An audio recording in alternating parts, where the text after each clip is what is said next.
ಯಾವ್ಯಾವ ವಿಚಾರಗಳಿಗಾಗಿ ಚಿಂತಾಮಣಿ ಧ್ವನಿಗೆ ಸ್ವಾಗತ. ಚಿಂತಾಮಣಿ ನಗರದ ಹೊರವಲಯದಲ್ಲಿರುವ ಜೆಕೆ ಭವನದಲ್ಲಿ ಇಂದು ಜೆಕೆ ಕೃಷ್ಣಾರೆಡ್ಡಿ ಹಾಗೂ ಜೆಎನ್ ವೇಣುಗೋಪಾಲ್ ಅವರು ಜಂಟಿ ಸುದ್ದಿಗೋಷ್ಠಿಯನ್ನು ನಡೆಸಿದರು. ದಿನಾಂಕ 19/4/2024 ಚಿಂತಾಮಣಿ ಶಿರಲ್ಘಟ್ಟ ಮಧ್ಯದಲ್ಲಿರುವ ವೈ ಹುಣಸೇನಹಳ್ಳಿ ಬಳಿ ನಮ್ಮ ದೇಶದ ಮಾಜಿ ಪ್ರಧಾನಿಗಳಾದ ಎಚ್.ಡಿ. ದೇವೇಗೌಡರು ಆಗಮಿಸುತ್ತಿದ್ದು, ಈ ಕಾರ್ಯಕ್ರಮಕ್ಕೆ ಚಿಂತಾಮಣಿಯಿಂದ 2,000ಕ್ಕೂ ಅಧಿಕ ಬೈಕ್ಗಳಲ್ಲಿ ಕಾರ್ಯಕರ್ತರು ಬರಬೇಕಾಗಿ ಕಾರ್ಯಕರ್ತರಿಗೆ ಕರೆ ನೀಡಿದರು.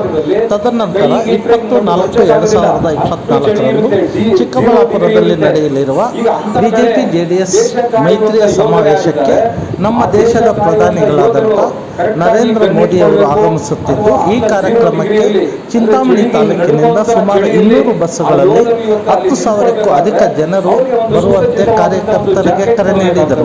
ಈ ಸಂದರ್ಭದಲ್ಲಿ ಜೆಡಿಎಸ್ನ ಹಾಗೂ ಬಿಜೆಪಿನ ಎಲ್ಲ ಮುಖಂಡರುಗಳು ಕಾರ್ಯಕರ್ತರು ಉಪಸ್ಥಿತರಿದ್ದರು.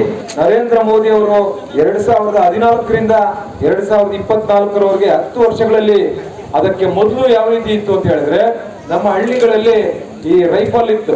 ಅಂದ್ರೆ ಪಟೇಲ್ರ ಮನೆ, ಚೇರ್ಮನ್ಗಳ ಮನೆಯಲ್ಲಿ ಈ ಹೊಲಗಳ ಕಡೆ ಹೋದಾಗ ಆ ಒಂದು ತಗಲಾಕೊಂಡು ಹೋಗ್ತಾ ಇದ್ರು. ರೈಫಲ್ ಇತ್ತು.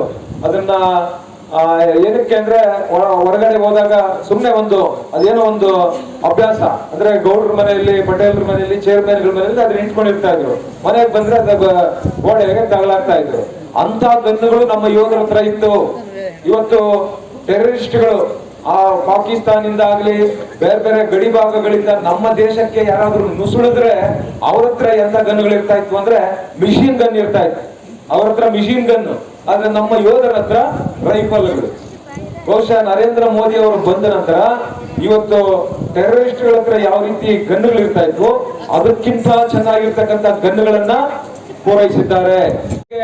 ಅಲ್ಲಿ ಗಡಿ ಕಾಯುವಂತ ಯೋಧರಿಗೆ ಇವತ್ತು ಒಳ್ಳೆ ಶೂಗಳನ್ನ ಹಾಕಿದ್ರೆ ಚಳಿ ಅದ್ರ ನಮ್ಮ ಕಾಲಿಗೆ ಹೋಗೋದಿಲ್ಲ, ಒಳಗಡೆ ಹೋಗೋದಿಲ್ಲ ಅಂತ ಅದನ್ನ ತಡೆಯುವಂತ ಶಕ್ತಿ ಇರ್ತಕ್ಕಂಥ ಶೂಗಳನ್ನ ಕೊಟ್ಟಿರ್ತಕ್ಕಂಥದ್ದು, ಅವರಿಗೆ ಜಾಕೆಟ್ಗಳನ್ನ ಕೊಟ್ಟಿರ್ತಕ್ಕಂಥದ್ದು, ಅವರಿಗೆ ಸಮವಸ್ತ್ರ ಕೊಟ್ಟಿರ್ತಕ್ಕಂಥದ್ದು. ಬಹುಶಃ ಇವತ್ತು ಅಂತ ದೇಶದಲ್ಲಿ ಅಂತ ಒಂದು ಚಳಿಯ ಜಾಗದಲ್ಲಿ ಅವರ ನಿಂತ್ಕೊಳ್ಳುವಂತ ಶಕ್ತಿಯನ್ನ ಕೊಟ್ಟಿರ್ತಕ್ಕಂಥ ಇವತ್ತು ಮೊದಲ ಪ್ರಧಾನಮಂತ್ರಿ ಯಾರು ಅಂತ ಹೇಳಿದ್ರೆ ಅವರು ನರೇಂದ್ರ ಮೋದಿ ಅವರು.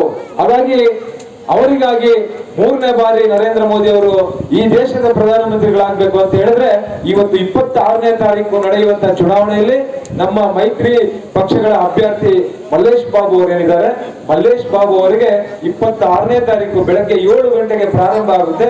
ನೀವು ನಿಮ್ಮ ಮತದಾನ ಕೇಂದ್ರಕ್ಕೆ ಹೋಗಿ ನೀವು ಮಲ್ಲೇಶ್ ಬಾಬು ಅವರ ಗುರುತು, ತೆನೆಯುವಂತ ಮಹಿಳೆಯ ಗುರುತಿಗೆ ನೀವು ಒಂದು ಮತವನ್ನ ಹಾಕಿದ್ರೆ ಮಲ್ಲೇಶ್ ಬಾಬು ಅವರು MP ಆಗ್ತಾರೆ.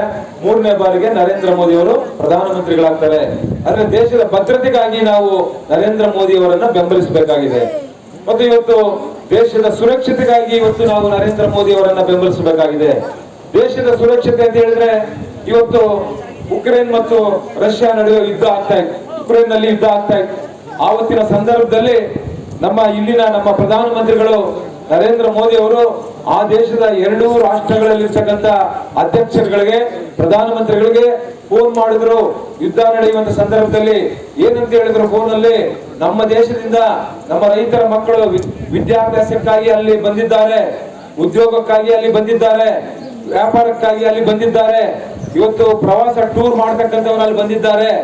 ನೀವು ಯುದ್ಧವನ್ನ ನಿಲ್ಲಿಸಿ ನಮ್ಮ ದೇಶದ ಪ್ರಜೆಗಳನ್ನ ಸುರಕ್ಷಿತವಾಗಿ ವಾಪಸ್ ಕಳಿಸಬೇಕು ಭಾರತ ದೇಶಕ್ಕೆ ಅಂತ ಹೇಳಿದಾಗ ಯುದ್ಧವನ್ನ ನಿಲ್ಲಿಸಿ 23,000 ಜನರನ್ನ ವಿಶೇಷ ವಿಮಾನಗಳ ಮೂಲಕ ನಮ್ಮ ದೇಶಕ್ಕೆ ವಾಪಸ್ ಕಳಿಸಿದ್ದಾರೆ. ಹಾಗಾಗಿ ನಾವು ನರೇಂದ್ರ ಮೋದಿ ಅವರನ್ನ ಬೆಂಬಲಿಸಬೇಕು.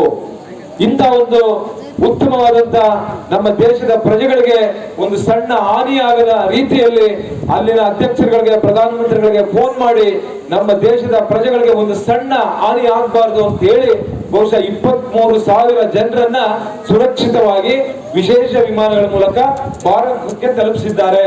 ಅದಕ್ಕಾಗಿ ನರೇಂದ್ರ ಮೋದಿ ಅವರನ್ನ ಬೆಂಬಲಿಸಬೇಕು. ಇವತ್ತು ಅಭಿವೃದ್ಧಿಗಾಗಿ ಇಲ್ಲ, ನಮ್ಮನ್ನು ಕುದ್ವಿಕ್ ಅವಾಗ 1,00,000 ಕೋಟಿ ತಗೊಂಡಿದ್ದಾರೆ. ಕುಮಾರಣ್ಣ ಹೇಳಿದ ಮಾತಿಗೆ ಹೆಂಗಸದ ಮೇಲೆ ಎತ್ಕೊಂಡ್ರು. ದೇವೇಗೌಡರು, ಕುಮಾರಣ್ಣವರು ಅವರು ತನ್ನ ತಾಯಿಗೆ ಎಷ್ಟು ಗೌರವ ಕೊಡ್ತಾರೋ ಅಂತೇಳಿ ಇವ್ರ ಮೂರ್ಖರಿಗೆ ಗೊತ್ತು. ಅವರ ಸಿಂಬಲ್ ಜನ ಗೊತ್ತ ಮಹಿಳೆ ಸಿಂಬಲ್.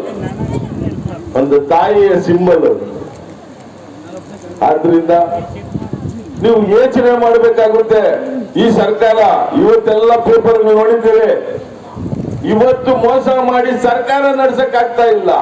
1 ಲಕ್ಷ ಯುವಕರು ಕೊಡ್ತಾರಂತೆ ವರ್ಷಕ್ಕೆ, 25 ಲಕ್ಷ ಕೋಟಿ 1 ಲಕ್ಷ ಮಹಿಳೆಯರಿಗೆ ಕೊಡ್ತಾರಂತೆ. 25 ಲಕ್ಷ ಕೋಟಿ ಸೆಂಟ್ರಲ್ ಬಜೆಟ್ ಮಿಲಿಟರಿ ಕೊಡೋದು ಅದು 13 ಲಕ್ಷ ಕೋಟಿ.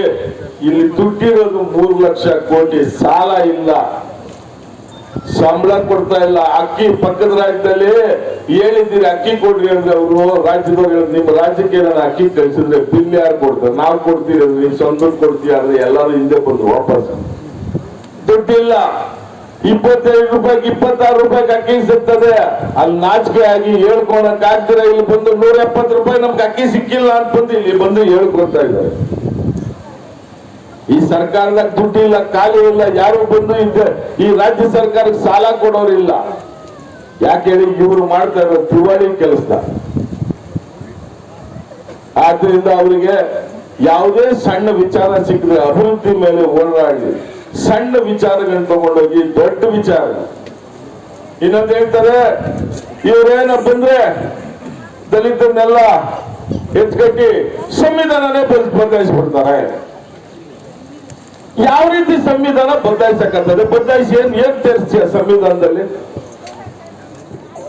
ಇವತ್ತು ಕಾಂಗ್ರೆಸ್ ಸರ್ಕಾರ